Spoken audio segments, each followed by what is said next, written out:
कार्तिक मास के महत्व का विधि पूर्वक वर्णन कीजिए।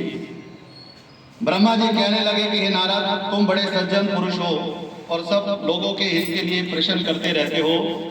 अब मैं ऐसी कथा तुमसे कहता हूं जिसके सुनने मात्र से पापों का नाश हो जाता है।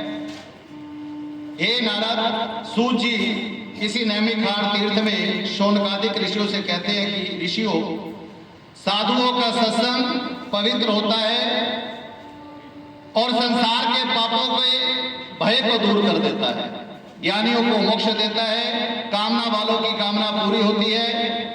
श्री गंगा जी पापों को नष्ट कर देती है, चंद्रमा ताप को दूर कर देता है, कल्प वृक्ष दीनता को नष्ट कर देता है, परंतु साधु समागम पाप ताप और दीनता तीनों को नष्ट कर देते हैं। इसका आधा क्षण भी जो है मोक्ष को देने वाला है। गुरु सच्चिदानंद भगवान कहते हैं कि यदि कोई जीव सत्संग के अंदर आता है, साधुओं के साथ जुड़ता है, भगवान की कथा को सुनता है, तो ऐसे जीव के घर में कभी सुख समृद्धि की कमी नहीं होती और ऐसे जीव को अंत में मोक्ष की प्राप्ति हो जाती है।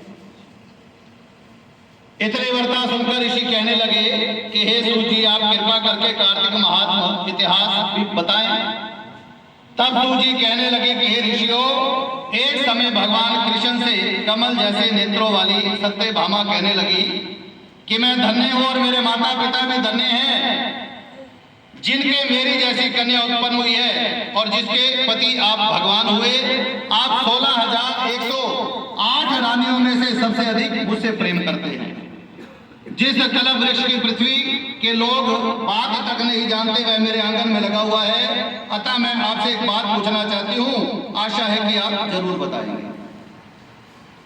इतनी बात सुनकर भगवान कृष्ण सत्यभामा का हाथ पकड़कर कल्प वृक्ष के नीचे ले गए और कहने लगे कि आज सत्यभामा तो मुझसे जो भी पूछेगी मैं तुझे बताऊंगा।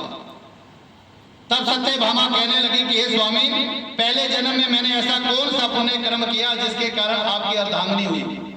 गरुड़ पर बैठकर आपके साथ इंद्रादिक लोकों में घूम सकती हूँ। पहले जन्म में मैं कौन थी, किसकी कन्या थी, आप विस्तार से मुझे बताएं।